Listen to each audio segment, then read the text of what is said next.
Assalamualaikum warahmatullahi wabarakatuh. Perkenalkan, nama saya Mas Nuatur Rahimah, NIM 3301022012, kelas HKID. Saya membuat video ini untuk mengerjakan tugas UTS filsafat hukum. Pemikiran hukum zaman klasik. Teori hukum zaman klasik bersumber dari alam pemikiran Yunani kuno, di mana masyarakat pada saat itu memiliki kepercayaan secara mistis dan religi. Olympus yang dijadikan pedoman atau aturan hidup yang berlaku pada saat itu. Aliran mistis dipengaruhi oleh alam, kekuasaan yang mengancam, artinya hukum alamlah yang berlaku. Manusia yang kuat akan menjadi penguasa atau raja, sedangkan yang lemah akan menjadi budak dari penguasa. Penguasa membuat aturan untuk ditaati oleh masyarakat. Sedangkan aliran religi, Olympus dipengaruhi oleh ajaran dewa-dewi. Kekuasaan yang mencerahkan, aturan hidup merujuk pada logos akal. Logos merupakan akal dewa-dewi yang menuntun manusia pada pengenalan akan yang benar, baik, dan patut. Pada teori hukum zaman klasik, terdapat beberapa teori dari para ahli sebagai berikut. 1. Teori Filsuflonia. Hukum itu tatanan kekuatan. Teori ini berpandangan bahwa kekuatan merupakan inti tatanan alam. Manusia sebagai bagian dari alam, tidak lepas dari kodratnya tersebut.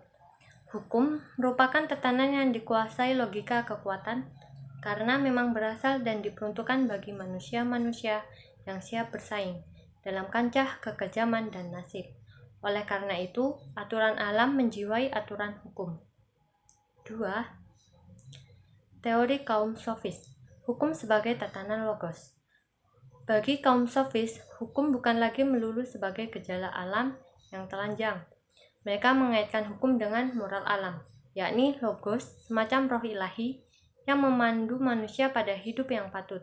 Wujudnya adalah nomos, yang dalam tradisi Yunani menunjuk kebiasaan sakral dan penentu segala sesuatu yang baik.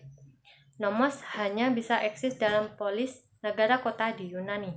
Di luar polis hanya ada kekacauan. Teori sofis ini sesungguhnya masih mencerminkan bahwa orang yang kuat memegang kekuasaan dan orang kuat memiliki peran dalam hukum. 3. Teori Socrates. Hukum sebagai tatanan kebijakan. Menurut Socrates, sesuai dengan hakikat manusia, maka hukum merupakan tatanan kebajikan, tatanan yang mengutamakan kebajikan dan keadilan bagi umum. Kebajikan menurut Socrates yaitu pengetahuan. Ia menuntutnya satunya pengetahuan dan tindakan. Jika mengetahui kebaikan, maka seseorang tidak mungkin bermaksud memilih kejahatan. Pemikiran hukum tentang zaman modern. Pada abad ke-18, mulai memasuki perkembangan baru, filsuf-filsuf pada zaman ini disebut sebagai para empirikus, yang ajarannya lebih menekankan bahwa suatu pengetahuan adalah mungkin karena adanya pengalaman indrawi manusia. Para empirikus besar Inggris antara lain J. Locke 1672–1704, G. Berkeley 1684–1753, dan D. Hume 1711–1776. Di Perancis, J.J. Rosas 1712–1778, dan di Jerman, Immanuel Kant 1724–1804. Immanuel Kant dalam karyanya yang berjudul Kritik der reinen Vernunft in Kritik of Reason yang terbit tahun 1781, memberi arah baru mengenai filsafat pengetahuan.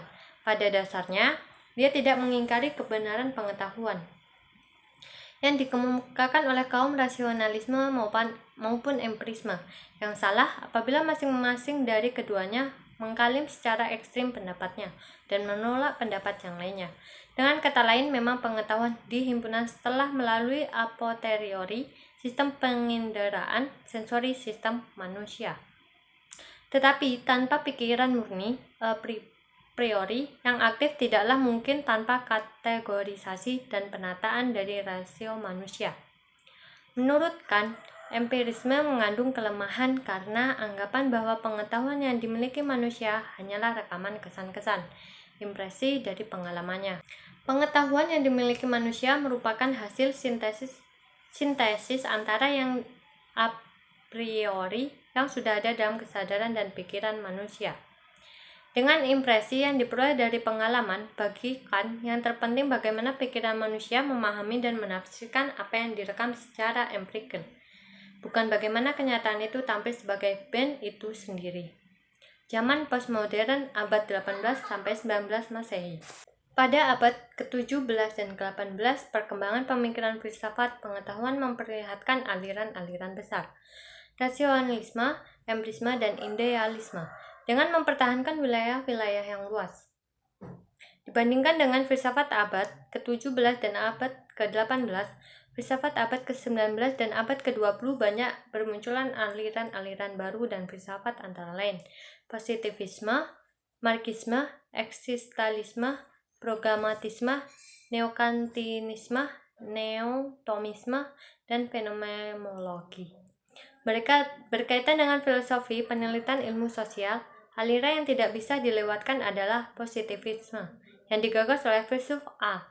Comte 1798 sampai 1857. Menurut Comte, pemikiran manusia dapat dibagi ke dalam 3 tahap, yaitu 1. Teologis, 2. Metafisis, 3. Positif ilmiah. Bagi era manusia dewasa, modern ini pengetahuan hanya mungkin dengan menerapkan metode-metode positif ilmiah.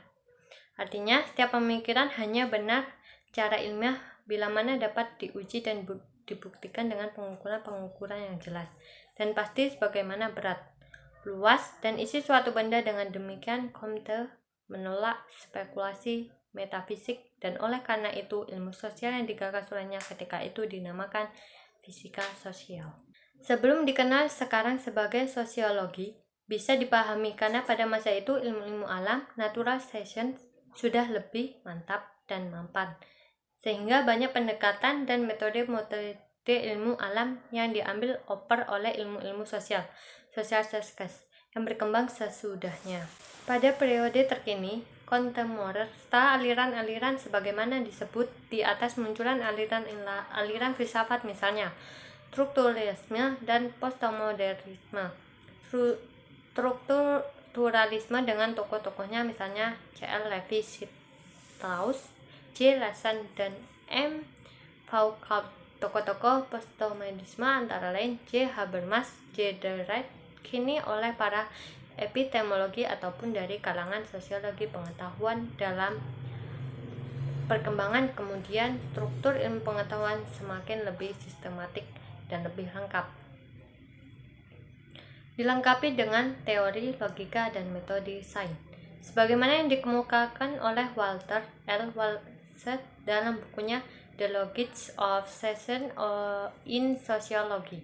Dari struktur ilmu tersebut tidak lain hendak dikatakan bahwa kegiatan keilmuan atau ilmiah itu tidak lain adalah penelitian, search, dan research.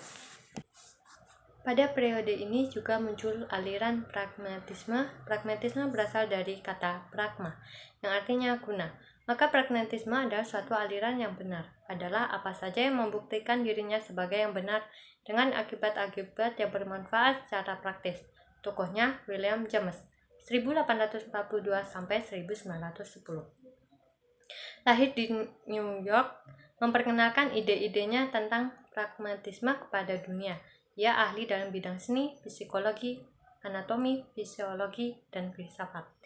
Selain itu juga munculnya filsafat analitis. Tokoh aliran ini adalah Ludwig Joseph Johann Wittgenstein 1889 sampai 1951.